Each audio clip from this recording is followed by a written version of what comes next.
Good morning, everyone. I wish to extend a warm welcome to you to the Faculty of Social Science at Hong Kong U and the Bachelor of Arts and Sciences program in particular. My name is Andrew Huang. I am a postdoctoral fellow in the Faculty of Social Science, and I also teach as an assistant lecturer in the Bachelor of Arts and Sciences program. So an element of JUPAS Information Week is this mock lecture. And what this mock lecture is intended to provide for you is a kind of introductory flavor to what a university lecture might be like in an interdisciplinary studies program, but also more importantly, I think to demonstrate to you the importance of interdisciplinary perspectives in understanding the complexity of social phenomena. So the phenomena that I've selected for this lecture is therapy in schools. And I selected this topic for a few reasons. The first is because it's the topic that I'm most passionate about. So this was the subject of my PhD thesis, but also goes back to my Master of Social Work Education, where I trained to be a school social worker. And I was very interested in learning the ways in which social workers to be learned about therapy in schools, how it is that they understood educational issues, but also how it is that they understand the various psychosocial issues that affected young people in schools. A little bit about my background as well. So my bachelor's degree was interdisciplinary. I completed a specialization in criminology and a major in philosophy for my bachelor's degree. And originally, actually, I wanted to be a police detective. And actually ended up working in federal government in Canada, in a federal law enforcement agency for 4 years, particularly the customs and immigration side. But I found that that line of work didn't really reflect my values, and so I switched into the field of social work and specialized in school social work in particular for my master's and PhD. This topic today reflects several years of research, but also of engagement with the field of schooling and society, I would say. And so I hope to kind of communicate that passion to you, but then also in the process to show you that interdisciplinary knowledge and interdisciplinary thinking and research and practice are vital to understanding the complexity of society, but also in generating solutions to some of the problems that affect our times. So the outline for today's talk will be, first of all, an introduction, a critical reflection on mind explosions. And I'll tell you a little bit more about what this means later on through reading an excerpt. The second aspect will be 3 real-life case examples of therapy in Hong Kong schools. So these are examples that I've drawn from my field research in Hong Kong secondary schools. So field research means that the researcher, so myself in this case, goes into schools after getting permission and observes and kind of interacts in the social life of the school to get a sense, facets of the culture of schooling. But also to understand how the school and also the people within the school function as a social institution, as an organization, and in particular as a kind of constellation of therapeutic practices that are held together by various school professionals such as counselors, social workers, and also teachers, among others. So I'll be highlighting affliction, behavior, and performance in particular, and I'll be sure to define those later on in the presentation. But what I want to achieve really is this third point here, is the comparative dimension of seeing how affliction, behavior, and performance speak to a shared complexity. That is the multidimensionality of therapy in schools. And so I'll be introducing to you this concept that I developed, the ABP assemblage, and I'll talk to you a little bit more about why I think that framework is helpful for understanding therapy in schools. And here is where the interdisciplinary aspect really is highlighted. So in the fourth aspect of the presentation, I'll be introducing to you some introductory perspectives from social work, sociology, and philosophy of education to illuminate the different dimensions of therapy in schools, right? So after kind of taking a more practical and descriptive approach in the first part of the presentation, the second half will be really focused on social and cultural analysis across disciplinary boundaries. And through this process, what I'm hoping to achieve is eventually in the conclusion, a kind of consolidation of the value of interdisciplinary thinking, why it's important to study many different disciplines in a systematic way, and in the process to make linkages among them to help us understand the complexity of the social world. Okay. So I do have some intended learning outcomes for each of you. So that is to say that I do hope that those of you who watch this lecture from the beginning to the end learn something. And so the first one is to critically reflect upon the phenomenon of therapy in schools through real life examples. And all of us, I think, have been involved in secondary school education at some point or another in our lives, perhaps even now. And many of us in those settings may have encountered or know others who have encountered therapy or therapeutic practices in schools, whether they sought guidance or counseling support or the support of an educational psychologist, for example, right? So in critically reflecting upon our own experiences, hopefully that will illuminate the phenomenon of therapy in schools in a unique way.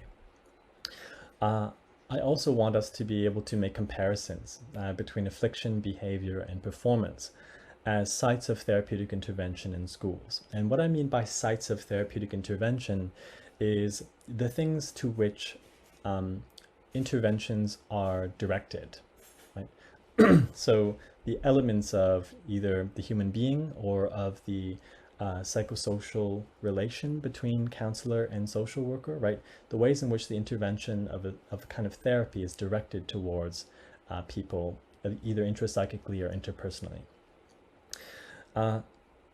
Also, I want us to be able to draw upon introductory perspectives in social work, sociology, and philosophy. And I recognize that many of us may not have studied these subjects formally at all, and that's totally okay.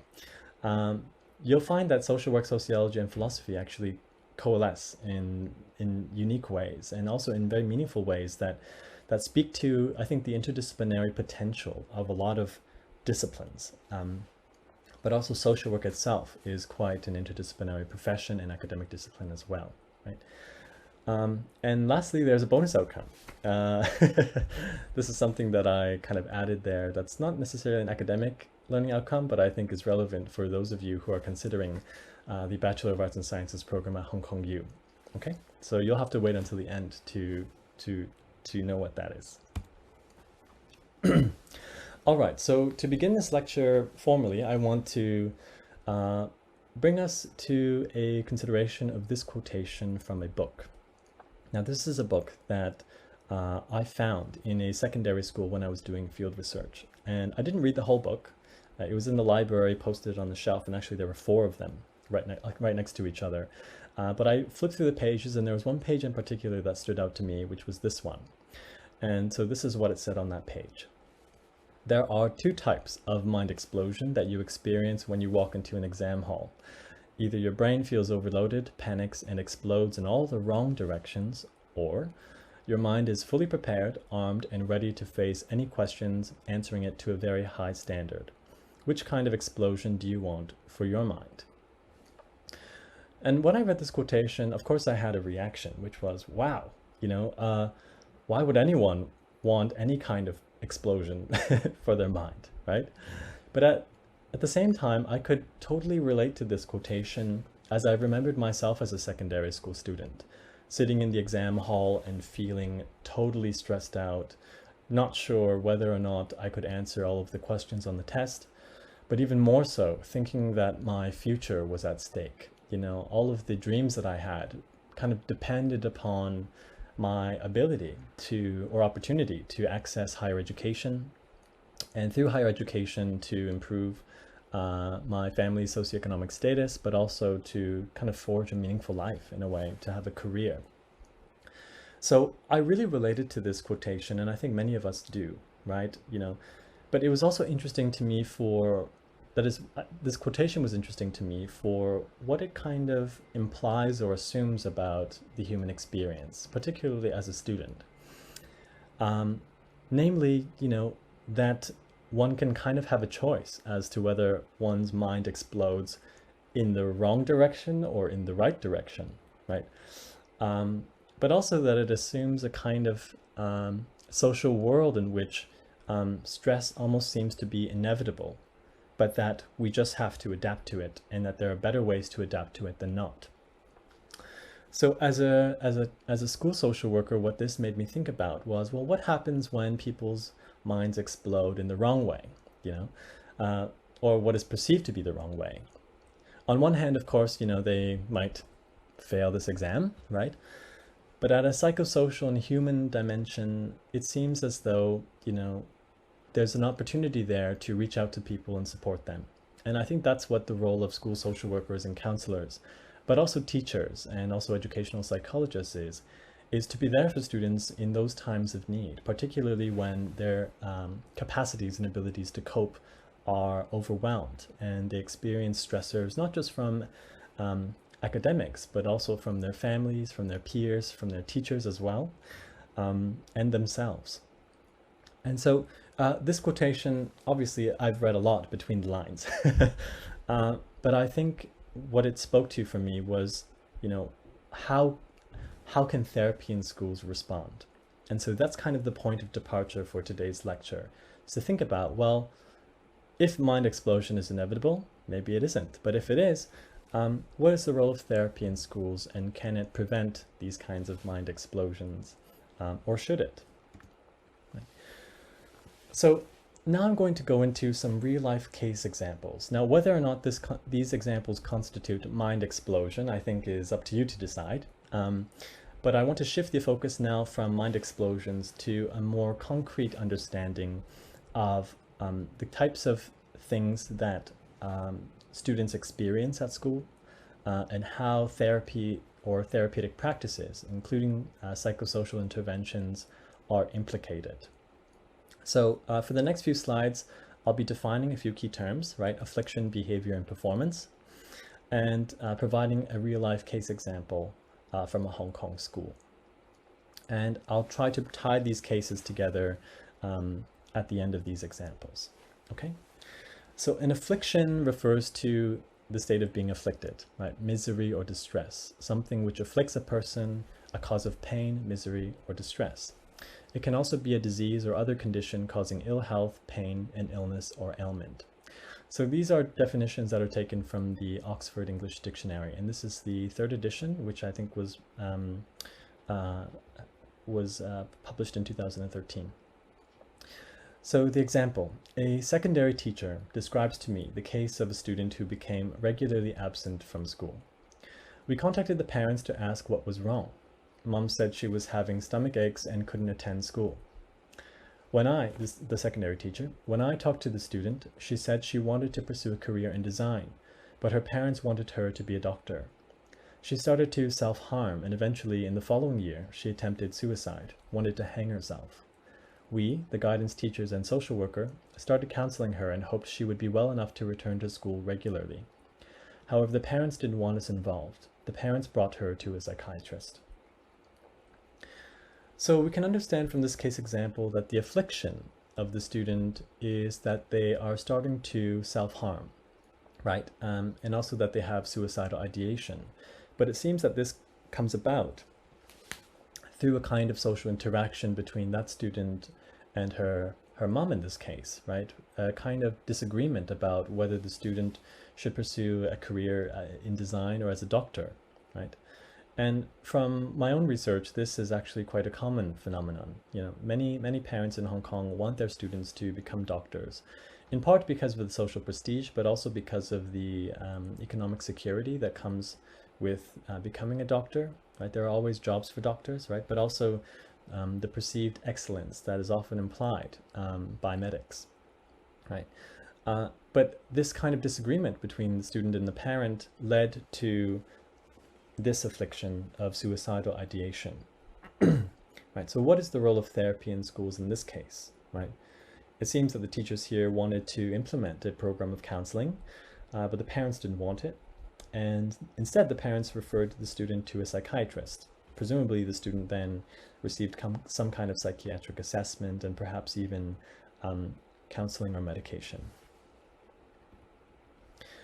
Now, this is connected to the larger structural issue of student suicides in Hong Kong, right? So I think if any of us were around in Hong Kong during the period of 2015 to 2017, then this is part of our collective consciousness.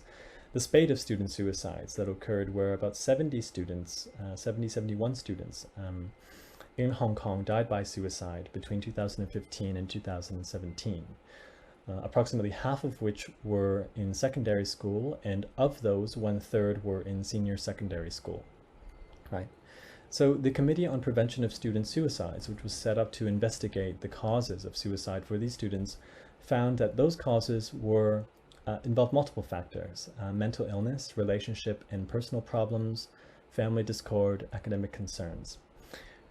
And there's no substantial direct link between student suicides and the education system, right? So whether or not we agree with this conclusion or not, right, what we can learn from this in relation to the previous slide is that mental illness, relationship and personal problems, family discord, and academic concerns can constitute a kind of affliction, right? Something that causes a sense of harm or injury or distress. And furthermore, that these can also be the sites of psychosocial intervention, right? Counseling or even referrals to psychiatrists. Behavior. So now this is a second example, right? So behavior refers to that manner of conducting oneself in the external relations of life. I think this is a term that many of us are familiar with.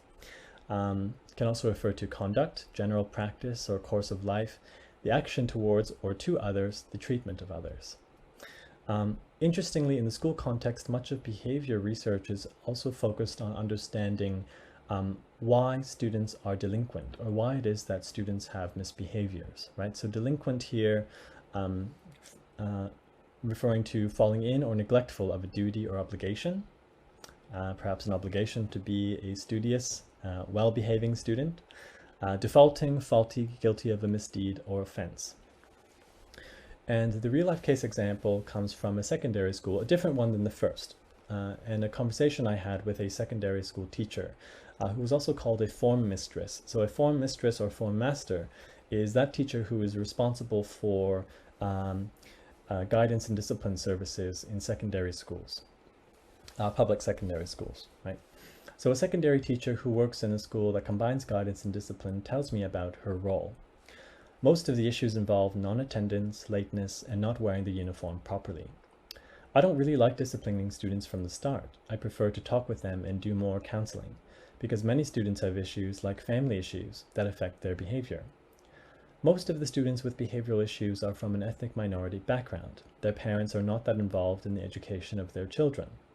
When the school tries to contact the parents often say, "Yeah, his behavior is so bad and I can't control him." So we, the teachers, have the responsibility to teach students proper behavior when it is their parents who should be doing that. Right.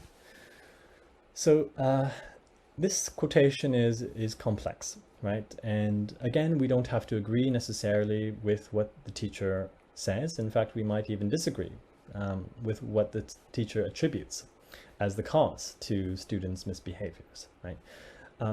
But here we see behavior being an issue when it involves non-attendance or lateness or students who don't wear their uniform properly, right? So what is the kind of therapy or psychosocial intervention that is introduced? The teacher describes liking to do more counseling, right? But also implied here is that, the teacher tries to interact with the teachers, but fails to connect with the teacher meaningfully to correct the student's misbehavior, right? So in addition to afflictions like distress or suicidal ideation, behaviors, that is, things that students do in a secondary school setting that perhaps do not align with the school's vision or do not align with what the school sets out as proper behavior, these things become sites of intervention. Now, the third example is academic performance, right? So performance generally meaning the accomplishment or carrying out of something commanded or undertaken, the doing of an action or operation. Academic performance in particular, so this is most relevant for schools, is the extent to which a student, teacher, or institution has achieved their short or long-term educational goals. Right. So this third example, also from a different secondary school than the first two, involves a student who is at risk for failing the IB diploma, International Baccalaureate. So the school standard is a minimum 26 out of 45 points. So the student was receiving a grade below the 26 out of 45. So two counselors arrange a meeting with the student and his parents to try and prevent him from failing. And my role as a researcher, actually, I was involved in this meeting as an observer, right? So these are from my field notes. The first counselor says, "How do you think you performed last semester?" The student replies, "I think I could have tried harder." The second counselor, "Tried harder? There needs to be clear changes to your behavior. You need to work on developing better study strategies, planning and organizational skills if you want to see improvements in your grades." The first counselor says, "What do you want to study at university? Where?" The student says, "Engineering, maybe, in Hong Kong." The conversation continues. The first counselor says, "I encourage you to rethink that choice because your grades are not competitive enough to study engineering at Hong Kong's top universities." The student says, "I will work on my weaknesses and improve that area." The second counselor says, "Getting feedback from teachers regularly is vital. There is a lot of research showing that students who do this generally get better grades than those who don't, but you must be proactive." The student's father, actually, who's in the meeting, interjects and says, "On the other hand, he's trying." The counselor says, "It's important to try hard and it's important to be realistic. Wanting something isn't enough. You need to change your behavior. We will be pleased with 25 points." So in this example here, another site of intervention is the student's academic performance. That is, the student was perceived to be at risk because their grades were falling below the standard that was set by the school. Now, interestingly, the IB diploma worldwide sets the passing mark at 24 out of 45 points. But this school had a policy of having a higher minimum passing grade of 26, right? So there's a bit of context there that points to the kind of social configuration of this school. But also that because the student was not performing well enough, right, that the intervention should be changing that student's behavior. You can already see some of the overlap now between performance, behavior, and affliction. Maybe the student was also depressed as well, right? But the intervention would be that the student kind of engages in a process of self-responsibilization and self-management, right? That they need to work on developing better study strategies, planning, and organizational skills if they want to see improvements in their grades, right? But also that their educational aspirations were at stake, right? That they wanted to study engineering in Hong Kong, but was told by the counselor in this case that it's not realistic. Their grades are not high enough, right? And so here we have the counselor who's not just involved in counseling in terms of emotional well-being, but also in terms of career trajectory and the future of students themselves, right? So across these three cases, right, I've selected them because I think that they illuminate different elements of intervention, namely whether an intervention is focused on an affliction, whether it's focused on a behavior, or whether it's focused on a performance. But all of these involve school support services in some way or another, right? Now, in the Hong Kong context, now this was a poll that was done by the Hong Kong Pediatric Association in 2017, polling about 1,300 parents, right, asking them what they thought was the source of stress for their child. And academic performance was perceived to be the number one, followed by parental expectations and high self-expectations as well, right? So this is a phenomenon that even parents observe, right? And so parents would expect, I think, school-based support services professionals to be able to support their children in their well-being, but also in planning for their educational futures, right? But is there anything common in these cases, right? Of course, there are different examples, but what I suggest is that we need to look at how each of these are connected in various ways, right? All of them involve issues that put students at risk. And those risks are perceived or identified by usually teachers or parents or school support services staff, right? What else is common is that what constitutes these issues as risk are complex, but often involve some kind of affliction, behavior, performance, or a combination of all three, right? It could also be something outside of this ABP framework, but we're just focused on ABP for now. So after presumed assessment of the student situation, some kind of psychosocial intervention is introduced to alleviate the issue or the risk, right? So this involves, for example, a counseling or higher education counseling, a referral to a psychiatrist, right?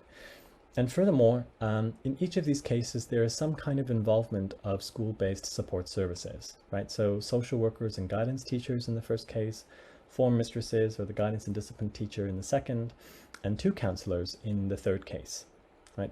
So each of these are in some ways concerned with students who become at risk. And what does at risk actually mean then? So students at risk, and this is a largely adopted definition, are those students who are implicated in presumed cause and effect dynamics that place the child or adolescent in danger of negative future events. So a situation that is not necessarily current, but that can be anticipated in the absence of intervention. Now, for a moment, I want us to reflect critically about how subjective these terms can be, right? What is a danger? What is a negative future event, right? If we think about the first instance, clearly the student dying by suicide is something to be avoided and prevented, right? So that could be a danger. In the second, right, students who don't come to class on time or don't show up to school or don't wear their uniform properly, right? Although not as grave as the first, arguably, right, it could still comprise a negative future event in that teacher's mind, right? Because if a student is misbehaving, perhaps that affects their or their peers' learning experiences, which affects their academic grades, which then affects their opportunities to perform well on the DSE, which then affects their opportunities to access higher education, right? In the third case, the danger here is that the student would not achieve the minimum passing grade and would not be able to get into engineering school, right? So each of these dangers and negative future events differ in each of the cases and also point to the subjective dimension of risk assessment that varies from person to person, but also from school to school, right? And interventions then are kind of future oriented as much as they are present oriented. So they want to avoid negative future events by intervening in the present, right? So in order to prevent you from not getting into engineering school, we want you to increase your grades by encouraging you, counseling you to engage in a more self-managed, self-responsible comportment towards your learning, okay? So one conceptual framework to help us understand the multidimensionality of the affliction, of therapy in schools is what I call the affliction behavior performance assemblage. So you can see here, it goes from a kind of micro context in the middle to a more institutional, professional, and then macro structural context in the outer circles, right? So risk can be interpreted through this kind of affliction behavior performance assemblage and often takes this form at a micro level in schools, right? But this reflects larger professionalized psychosocial practices of prevention, assessment, and intervention of school-based support services or the psychosocial disciplines, right? Which each have their own kinds of disciplinary values and disciplinary practices and theories, right? But all sit at the intersection of social welfare, education, health, and mental health systems, right, within Hong Kong, right? And these larger systems are situated in the kind of dialectic between public and private, right? Public schools, private schools, quasi-public schools, such as the DSS, direct subsidy scheme schools, right? And this is within an even larger context of Hong Kong's post-colonial history, but also post-colonial present, its internationalization ambitions to be Asia's world city, but also the social development and economic development of Hong Kong, right? So educational psychology, for example, was not introduced to Hong Kong until the 1950s, 1959 in particular, and then later on in the 1960s and 70s, that's when counseling and social work really became institutionalized, in part to control for issues of youth delinquency in the periods of social instability, such as the anti-colonization movements and the Chinese language movements that happened during that period, right? So this framework is helpful for us as a visual to help us think about how these kinds of micro cases of students receiving some kind of psychosocial intervention after having been perceived as at risk, right? How these reflect a kind of larger system, a larger assemblage of social institutions and actors, right? And the term assemblage here means a kind of union between different elements, right? But very interestingly, and this is, if you ever decide to study philosophy, French philosophy in particular, the term assemblage is often used in a similar way to the English word assemblage to refer to kind of a union or combination of things. But as it was articulated by two French theorists or philosophers, Gilles Deleuze and Félix Guattari, they had a concept called agencement, which kind of refers to the ways that things are kind of laid out, or the ways that things are kind of arranged in social space, right? This is very different than saying that things are just put together kind of in an additive way, right? So in my later work, I talk about Gilles Deleuze and Félix Guattari's concept of assemblage. Agencement is often translated to assemblage in English, but it has a very particular meaning in French philosophical thought. And there's a little bit of philosophical interdisciplinary knowledge integration with social science literature and understanding social institutions and how they interlock and intersect in society. So here's where we are currently in today's lecture, right? So we've talked a little bit about mind explosions as a point of departure for helping us to understand the role of school support services and what it can do to prevent or respond to mind explosions. And we talked about affliction, behavior, and performance and animated those through real-life case examples of therapy in schools. We also compared the three cases through this kind of multidimensional framework. And this conceptual framework that I developed is something that kind of emerges iteratively through the process of research, writing, and analysis. And it's not the only conceptual framework to represent what is happening, surely, right?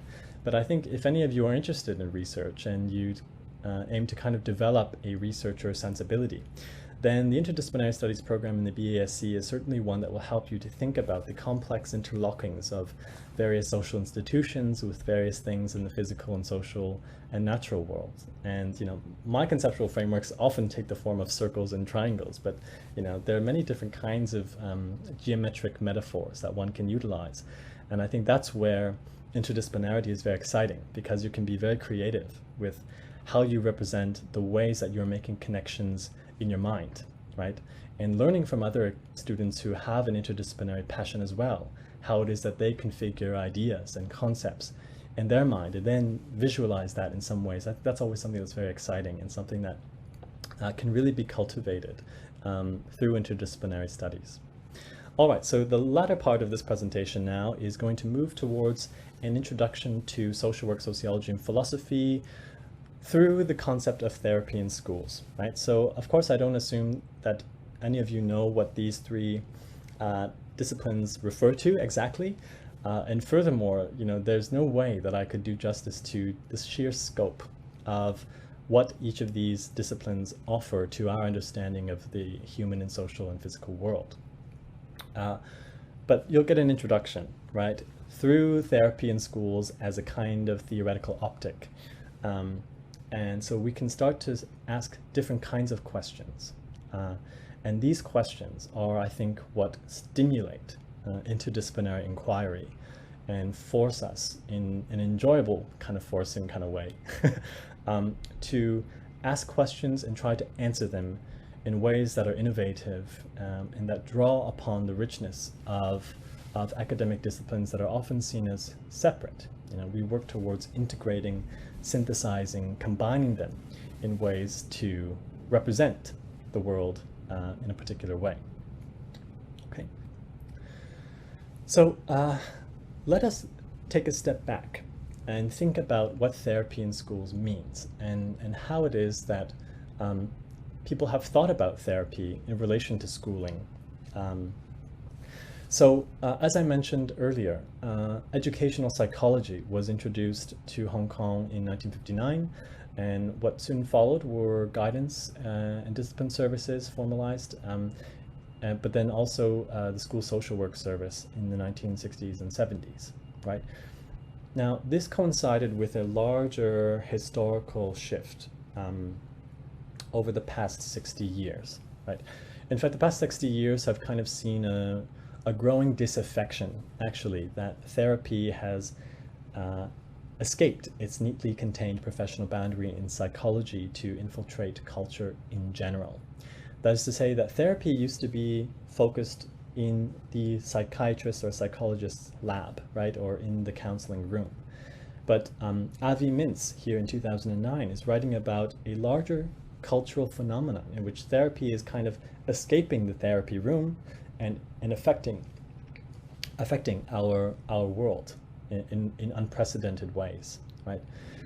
So Philip Reif actually described this as a kind of emergent subjectivity. That's to say, the emergence of a kind of particular human being that was self-centered and what he called the psychological man or the psychological human, through the influence of Freud and Freudianism and its reverberations, particularly in Western societies, but also, as we know, throughout the world, right? A decade later, Christopher Lasch, writing in the American context, aligned a critique of this subjectivity with educational reforms that were happening in modern American society, what he saw as the intrusion of families' work into schools and its contribution to a new illiteracy. That is to say that Christopher Lasch thought that therapy was actually the domain of families' work. That is, families should be the ones responsible for counseling and for well-being, right? But that this was kind of entering the education system, and because it was entering the education system, interestingly, he concluded that this was making people more illiterate because it detracted focus away from people's academic development to focus on their psychosocial and emotional development, right? Now, there's some kind of reverberation of this thesis in the example, the second example we talked about, right? Where the guidance teacher believed that, the family was not doing the proper, they were not doing their job to educate their students about, or their children about proper behavior, and therefore the teachers had to do it instead, right? So that kind of case vignette that we discussed kind of echoes this thesis from 1979, that families' work is being shouldered, is being shoved to the to schools, and so teachers are responsible for it. Now, around the same time, Michel Foucault was talking about and writing about the history of psychiatry, and in particular that psi expertise, such as psychology, psychiatry, psychoanalysis, and other kinds of psychotherapies had produced new forms of discipline and governance, that we had moved away from forms of punishment that focused on the body, right, corporal punishment, to those forms of discipline that involved a kind of restriction of the mind, right, that people had learned to police themselves and to police others, right? That is to say that the soul, right, was the object or the target of intervention, of social control, of governance, right? So recent education scholarship has renewed this kind of problematic. So psi expertise is said to exert profound effects on teacher and student subjectivity. For example, many teachers now are responsible for identifying students who are afflicted by certain kinds of distresses like stress, anxiety, and depression, but also student subjectivity and on institutional professional practices, right? If we take a step back to think about, who in our school is responsible for emotional and psychological well-being, we might have social workers, counselors, we might have pastoral care teachers and tutors, we might have student development masters or mistresses, we might have educational psychologists, we might have outside counselors, right? We have a whole constellation of school-based support services that serve the function of providing therapeutic services and programs in schools, right? That is a very particular configuration of our social world, right? One that has a historical, kind of historical trajectory, one that can be understood in a broader historical perspective, right? But one that, when we focus on the present day examples, we realize is reflective of processes of social and cultural change. So how are we to make sense of all of this, right? So let's begin our interdisciplinary thinking by first focusing on the perspective of clinical social work. So social work in general is a discipline that is focused on improving the welfare and promoting the health and well-being of marginalized and vulnerable communities, right? And social work typically can fall into two different domains of practice. Now, they're not mutually exclusive, and there's quite a lot of debate as to whether these forms of dichotomy, that is the kind of polarization of social work into these two domains, whether that's actually helpful for the profession or not, right? So when I talk about social work, I'll provide perspectives from clinical social work, which is more micro-focused, and structural social work to help us understand therapy in schools from a different perspective.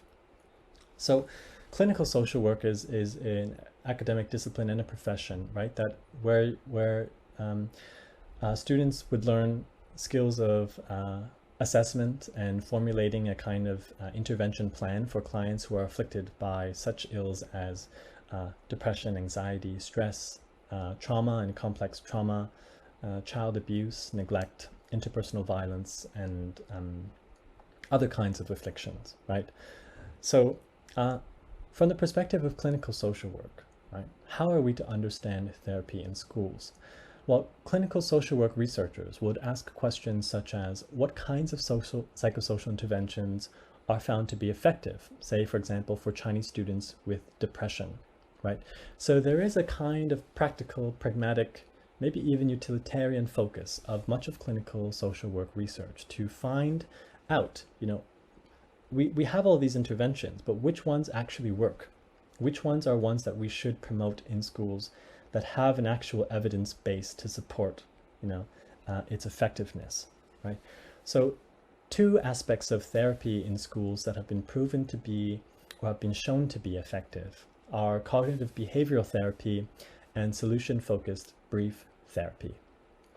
So cognitive behavioral therapy is an intervention that's focused on identifying and changing cognitive distortions or thoughts that are unhelpful and behaviors that also are unhelpful, which contribute to afflictions, right, or malfunctioning or dysfunction. They're also focused on improving one's emotional regulation and coping strategies.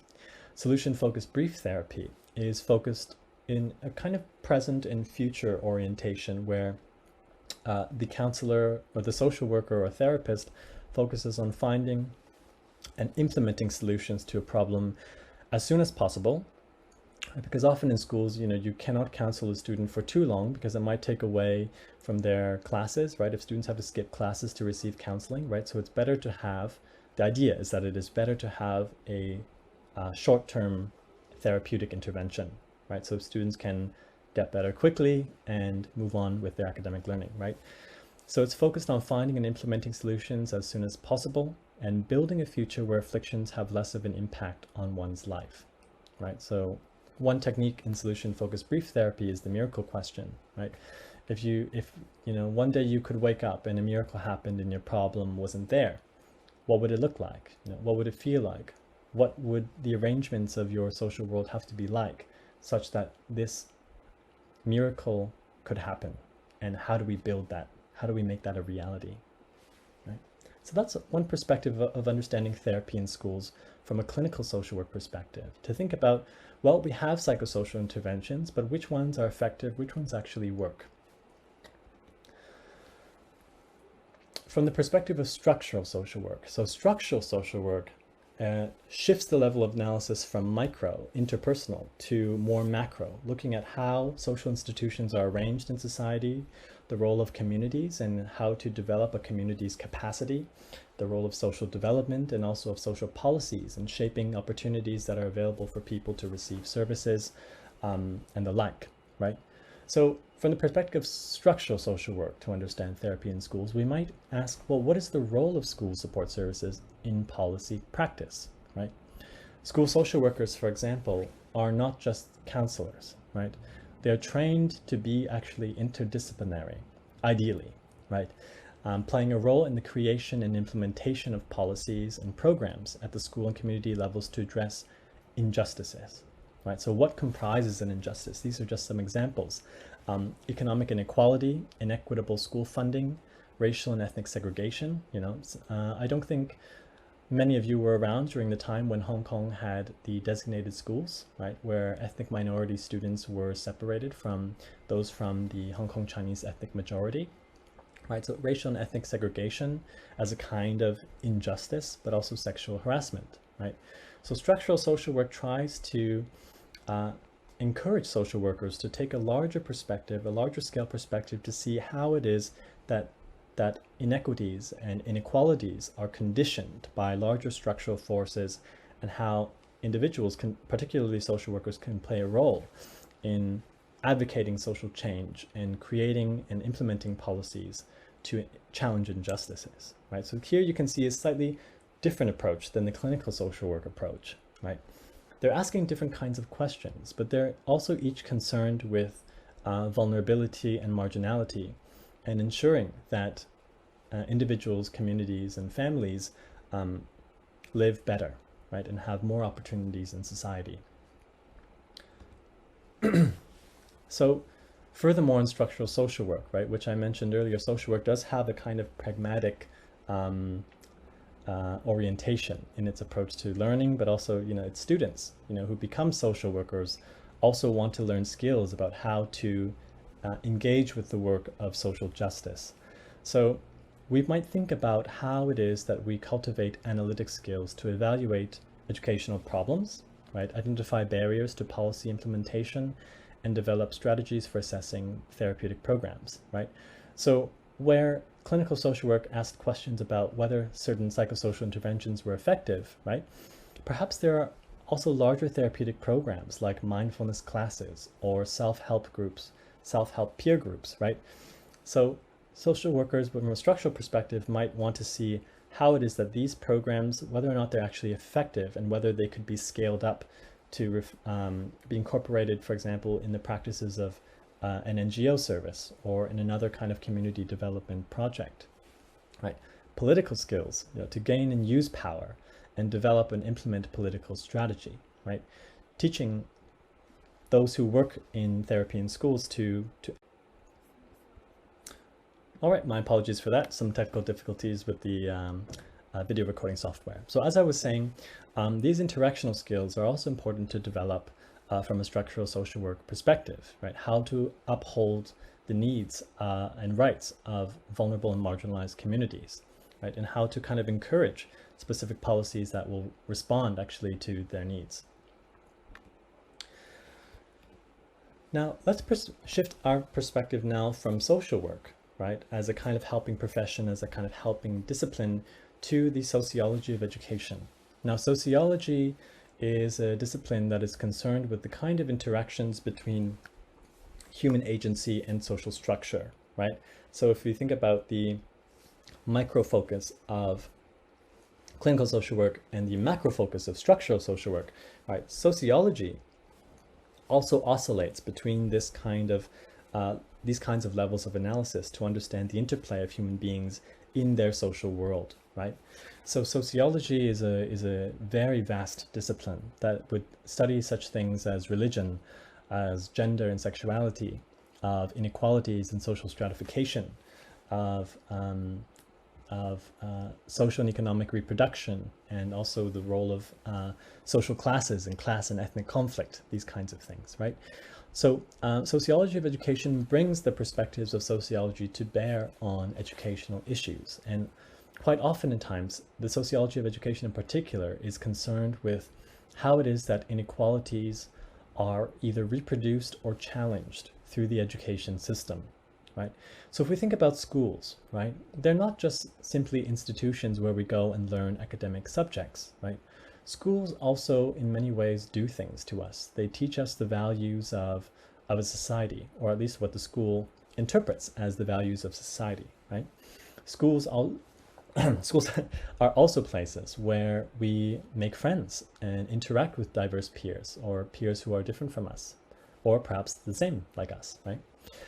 Schools are also places where we spend, oftentimes when we're youth, we spend most of our time, right? Where we study, but also we kind of implicitly take in the messages of society. What is misconduct? What is proper behavior, right? What is academic performance, and what does it mean to perform well as opposed to unwell, right? So here, if we take sociology of education to help us understand therapy in schools, we might ask, well, what role does therapy play in socialization and student schooling experiences? So socialization refers to those social processes that kind of teach us about how to be a citizen, how to be a person in the world in that particular society, right? So here, hidden curriculum theory is particularly relevant, right? So hidden curriculum theory is contrasted with, say, formal curriculum or the explicit curriculum. So that's your subjects that you learn in school: English, math, liberal studies, Chinese, right? And other subjects, right? That have a very academic focus. But the hidden curriculum means that aspect of the curriculum that is kind of below the surface, that is embedded in everyday interaction in social life, right? How do teachers interact with you? Do they interact with some students more favorably than others? What kinds of students are the ones that get more attention, right? Questions like, how does your social class affect your schooling experiences, right?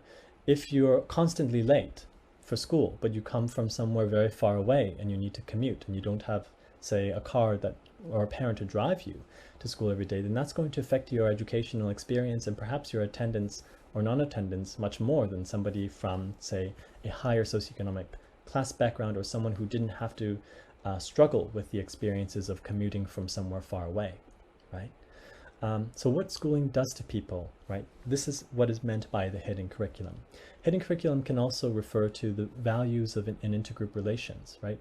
So oftentimes what you see at university even, not just in secondary schools, is that many peers interact with others like themselves, right?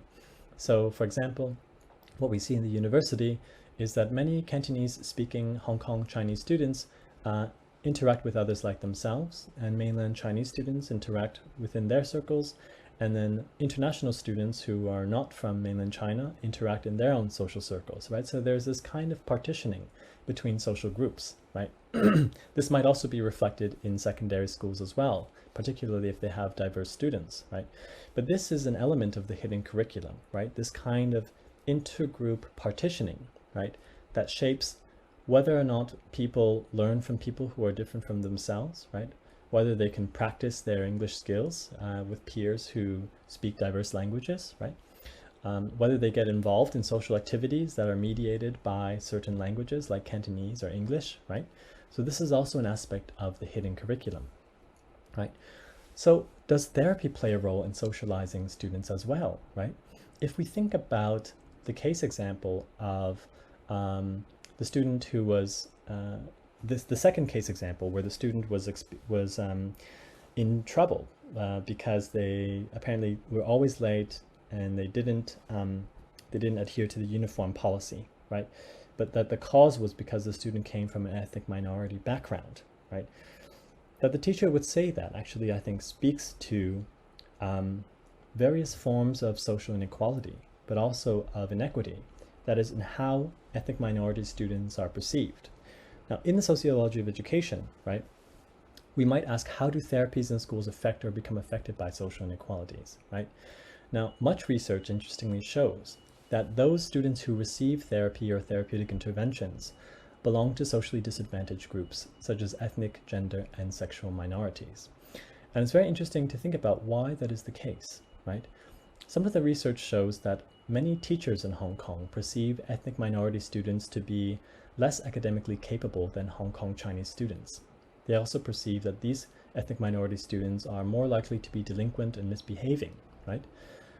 But the question that sociologists of education will ask then is, if we subject these students to some kind of therapeutic intervention, is it really because of their ethnicity, their ethnic background, or is it because of some kind of stereotype or prejudice rooted in a kind of cultural racism that makes them the clients of therapeutic intervention, right? There's also research in Hong Kong that shows that LGBT, lesbian, gay, bisexual, transgender, and also intersex individuals are also clients of social workers, right? And that social workers are tasked with the responsibility to try and correct them as if there was something wrong with their sexual and gender identities. There isn't. But social workers oftentimes are called upon, either by parents or schools, to implement psychosocial interventions that target or pathologize that form of marginality, right? And make it an issue rather than affirming that kind of sexual and gender diversity, right? So this has been called the medicalization of inequality, or the pathologization of marginality, right? Making people who are socially and economically disadvantaged even more vulnerable or subjected to interventions to try to fix them, right? Or to label them as deviant, right? But it's not the only possibility, right, for therapy in schools. It's not that therapies in schools only target, those from minority backgrounds. That's not true. Many students who come from very wealthy families also experience other kinds of stressors, right, that would lead them to seek the support or even be referred to counselors, right? Academic success, pressures, the amount of stress oftentimes in education systems in Hong Kong, right, regardless of one's ethnicity or class, is overwhelming, right? So it's actually quite common for people to seek out counseling services, right? But from the perspective of sociology of education, it forces us to ask ourselves the question whether minoritized groups, right, are disproportionately being referred for school support services, and whether that referral reflects a kind of prejudice that they have something wrong with their behavior, right? Or perhaps even, that because they are socially excluded and marginalized, right, that contributes to their emotional suffering, right, and requires a kind of counseling and support to hold them up and help them survive, the difficulties of bullying, of harassment, of social exclusion, right? So if therapy was focused on guiding social mobility meaning, the ability to move up in one's social class, say from a lower class to a upper class, right, background, right? So if higher education counselors, for example, didn't discourage people, from pursuing subjects that they didn't yet have the grades for, but instead try to set in place ways that students could achieve academically, right, and improve their social mobility and get into that engineering school, right? If they were focused more on that, as opposed to saying what you have is not enough, right? What would the world look like then, right? So these are kinds of questions that the sociology of education would ask. Now, the last disciplinary focus for us will be from philosophy of education. Now, this is concerned with questions about what are the values and norms that are reflected in the practice of therapy in schools, right? Now, therapy and education have been connected for as long as human beings have reflected on their own situation, right? What does it mean to be educated? What does it mean to live well, right? To live a life free from pain and suffering. Now, interestingly, in the philosophy of education, this is a book actually called The Dangerous Rise of Therapeutic Education. It instead of supporting therapy in schools, right, these authors actually argue that therapy in education is detrimental, right, which is a very controversial thesis. And this is why they think so. And it has to do with what they argue is a kind of philosophical assumption about therapy in schools, right? They suggest that contemporary therapy propagates individualist notions of diminished selves, which emphasize students' cognitive and behavioral deficits that require corrective interventions. That is to say that therapy, right, reinforces the sense of human beings as vulnerable and needing support so that appropriate emotional responses can be encouraged. They write, therapy inserts vulnerability and anxiety, children express it, and then get more therapeutic interventions. So from this perspective, which is a philosophical perspective on education, the authors are saying that the values and norms reflected in the practice of therapy reflect an idea of human beings as fragile, as broken, right? In some Western countries, this is kind of encapsulated in the term the snowflake generation, right? The generation of young people who are constantly naming their experiences of depression and anxiety, but also who are apparently, too weak and fragile to handle the stresses of modernity or contemporary life, right? Now, is this true? Perhaps that's not the right question to ask, right? And whether we agree with it or not, I think is up to our own kind of analysis, right? But what this perspective offers us is a kind of critical perspective on therapy. If we think about clinical social work, right, it kind of takes for granted that therapy is good. So good, in fact, that we should do research on which interventions are best, right? Sociology of education that we've talked about earlier helps us to understand the kind of social institutions and social inequalities that are implicated in therapeutic practices, right? But here philosophy is asking a very important question about what is right and what is wrong, right? If we go back to the mind explosion example, right, which very explicitly stated that there were right ways to, that there were at least wrong ways to explode, and implied that there were better ways for a mind to explode, right? That is also a kind of philosophical position, right?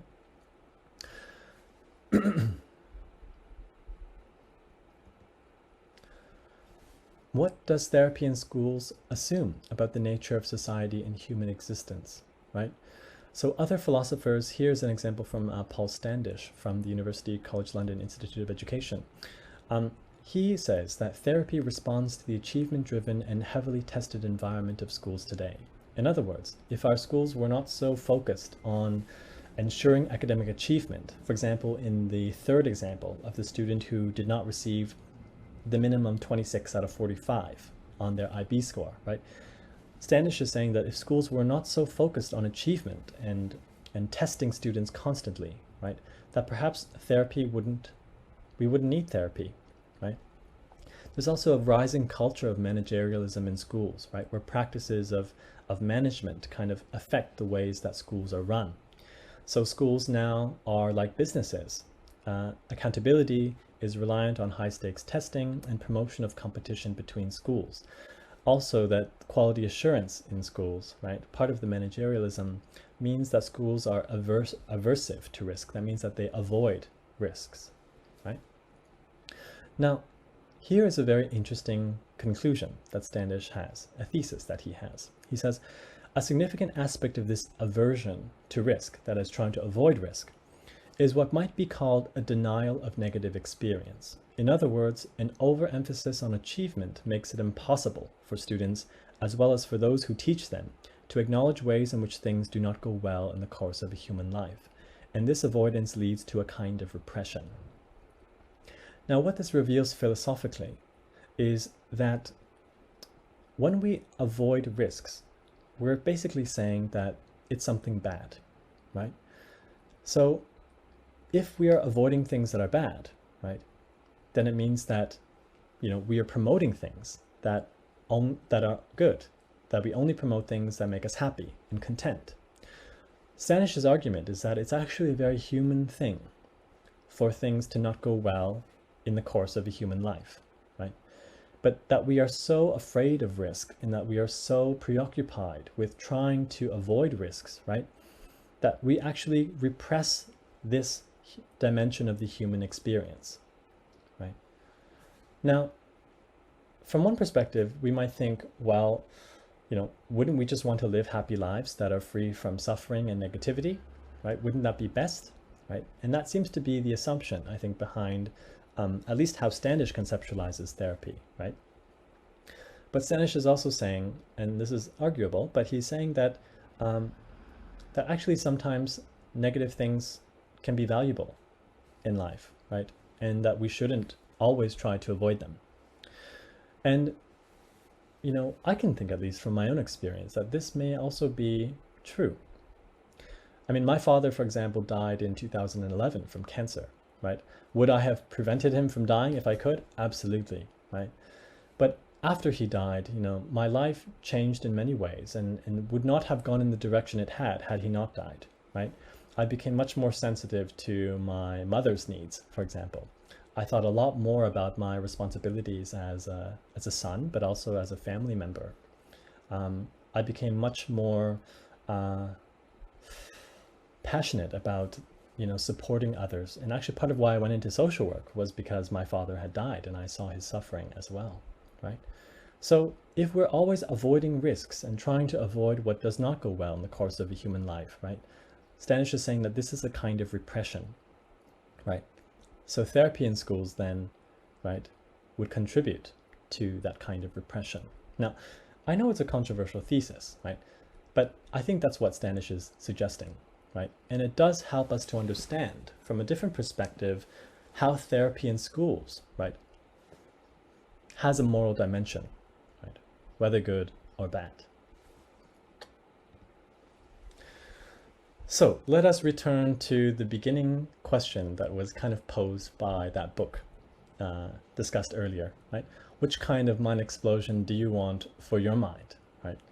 And what we've achieved in the scope of this lecture today is what I think are much more interesting questions.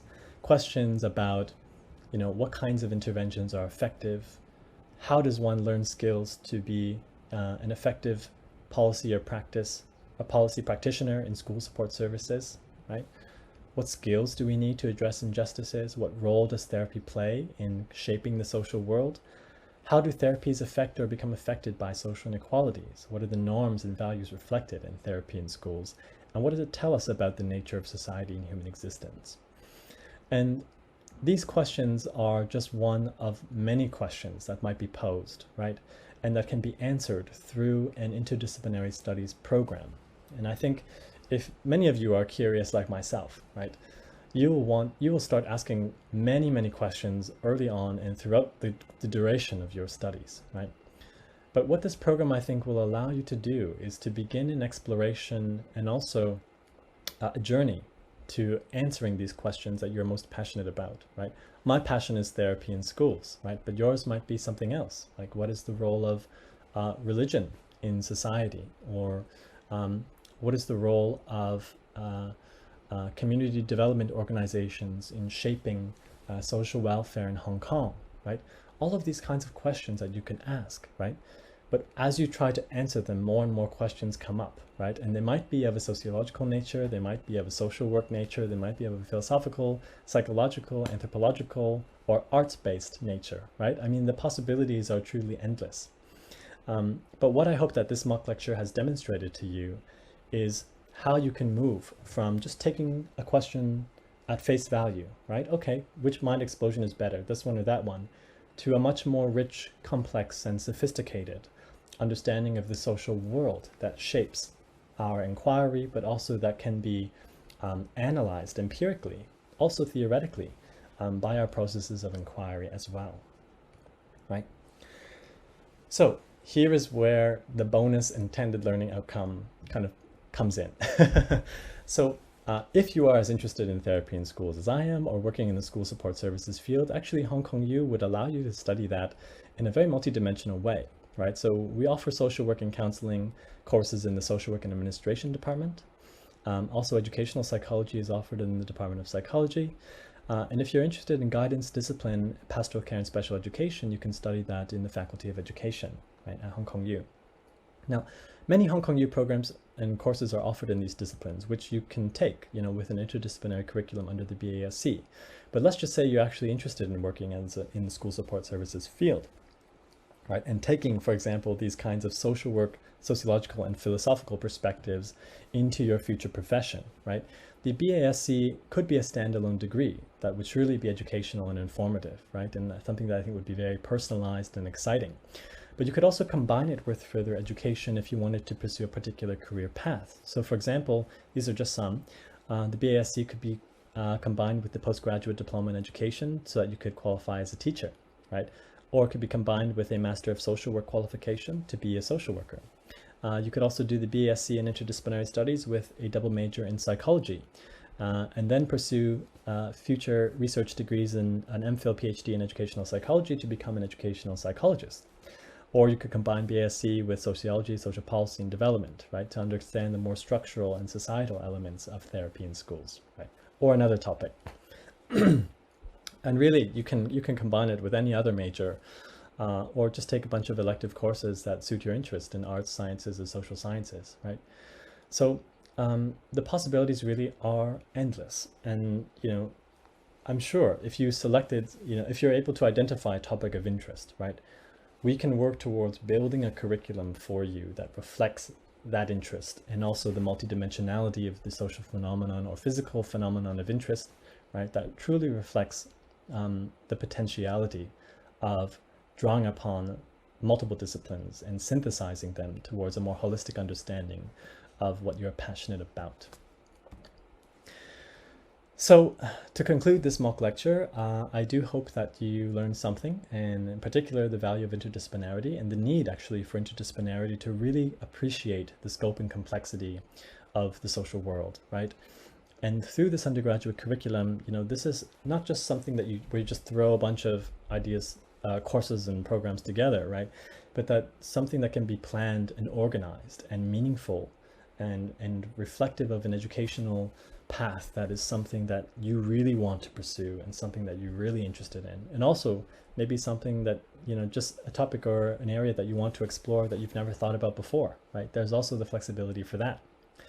So what we hope to build in students and to cultivate in students through the BASc program is a kind of sophisticated approach to interdisciplinarity, but also one that's multidimensional and collaborative, where students work together and learn from each other, right? No two students will, most likely, no two students will have the same kind of curriculum, right? And because each of their interests will be unique, right?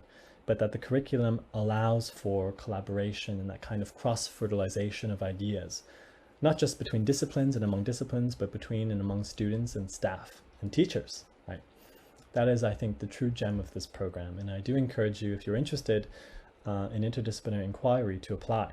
And hopefully I will see you in the fall if you are if you select this program, or if you apply to this program and selected the program and are admitted to the program. Sorry, losing my voice. One last thing is that there are live chats, so information session, answering any questions that you might have about the program, the university, and the like. Okay. So it was a pleasure to be able to share with you my passion about therapy in schools, and also to show you how it is that I approach interdisciplinarity. And what's really wonderful, I think, about teaching in this program is that I learned so much about my own interests, but also from interacting with students, I learned about different ways to piece together the different elements of the puzzles that I'm interested in.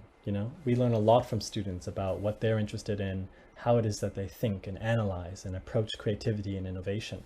And that in turn, kind of has a feedback. There's kind of a feedback loop there where, we ask questions and students answer them, but then students ask questions and then we answer them. And we engage in that process of collaborative inquiry. And with such a small and selective program, I think that, the possibilities there are really rich and really special. So I'm very passionate about this program, and I do hope that you find it interesting as well. Consider it, and hopefully we'll see you in the fall. Okay.